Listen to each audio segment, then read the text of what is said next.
va a intervenir también otro familiar, Fausto Canales, hijo de un jornalero que también fue asesinado. Buenas tardes a todos.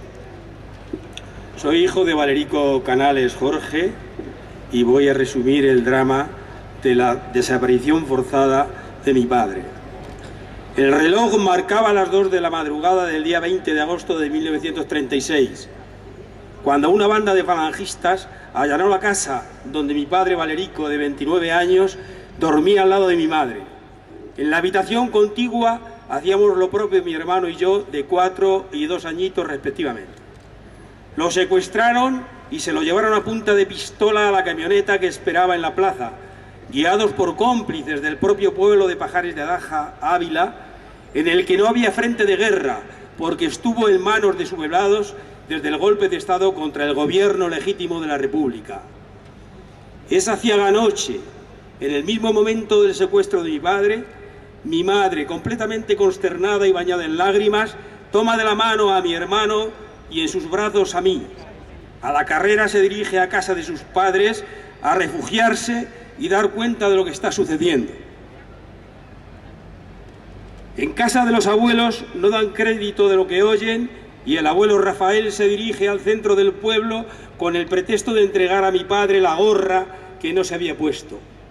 Al llegar a la fuente pública, componentes de la banda falangista, acompañados de jóvenes del pueblo de su misma ideología que montan guardia, le hacen volver a su casa bajo amenaza de levantarle la tapa de los sesos.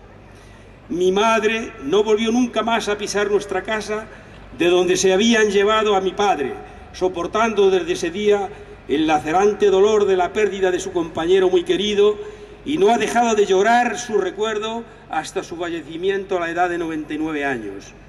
No logró ver recuperados los restos mortales del padre de sus hijos. Igual procedimiento violento empleó la banda falangista para sacar de sus casas a otras 6 personas, entre ellas una mujer, y conducirlas a la misma camioneta que partió rauda hacia el lugar donde fueron vilmente asesinados las 7 personas, en una cuneta de la carretera de Arévalo a Madrigal de las Altas Torres, en el término municipal de Aldeaseca, Ávila, a 25 kilómetros de Pajares. Asegurada la banda de falangistas del éxito de su hazaña, partieron a continuar sus trágicas fechorías, no sin antes dar orden de que se arrojaran los cadáveres a un pozo seco en desuso, próximo al lugar del crimen. Otras 3 personas de Pajares, el presidente de la Junta Municipal, alcalde republicano y a la vez presidente de la Casa del Pueblo, fue detenido el mismo día del golpe, 18 de julio del 36, y asesinado en septiembre del mismo año en Melque de Cercas, localidad no alejada de Aldeaseca. Otra persona, escondida al comienzo de la racia falangista, fue descubierta y asesinada la misma mañana del 20 de agosto en lugar cercano a Aldeaseca, y una tercera asesinada en septiembre en una cuneta de la carretera ya mencionada en el término de Barromán, colindante con Aldeaseca.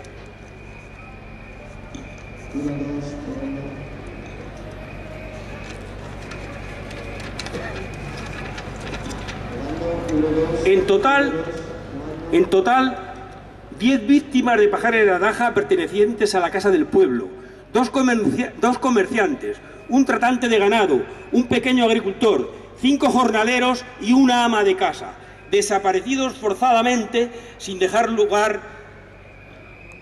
razón del paradero, como consecuencia directa de la ola de terror desencadenada por órdenes expresas emanadas de los altos mandos golpistas en los territorios donde había triunfado la sublevación y en los que iban cayendo en sus manos hasta el fin de la contienda.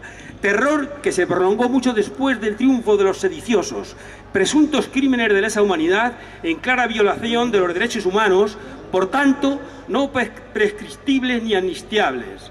El pueblo tenía unas 100 familias y asesinaron al 10% de las mismas por sus ideales republicanos. Como consecuencia, 40 niños y niñas quedamos huérfanos y pobres de solemnidad. La mayoría tuvieron que echarse a pedir por quedarse sin el progenitor que procuraba el escaso, pero imprescindible jornal para subsistir. obligados a vivir marcados por la orfandad y señalados como hijos de rojos. En nuestro caso concreto, el abuelo, que era pastor de otro amo, con 3 hijas sirviendo en Madrid, otra hija de 14 años sirviendo en el pueblo y un hijo de 12 en casa, no podía asumir alimentar otras 3 bocas más, y por eso, al poco tiempo, mi madre se puso a servir en un pueblo de al lado, a donde mi hermano y yo, cogidos de la mano, acudíamos de vez en cuando a visitarla. Allí estuvo hasta el año 1963 en casa ajena y separada de sus hijos por haberle arrebatado forzadamente a mi padre.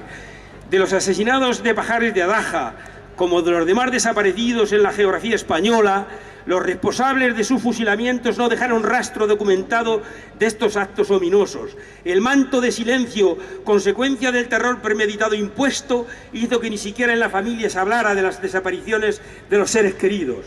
Sabíamos por transmisión de boca en boca que habían sido fusilados y el término municipal donde se hallaban, aunque no el lugar exacto. Pero era tal el miedo que atenazaba a las familias afectadas que no se atrevían a dar un paso en la dirección de averiguarlo.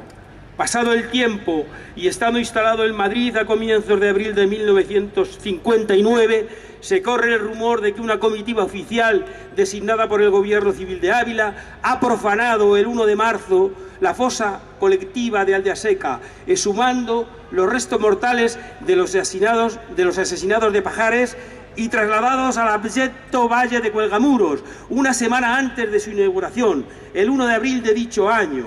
Por supuesto, sin dar cuenta a los familiares y, por tanto, sin su consentimiento. Puede considerarse el segundo asesinato de mi padre, después del primero hacía ya casi 23 años.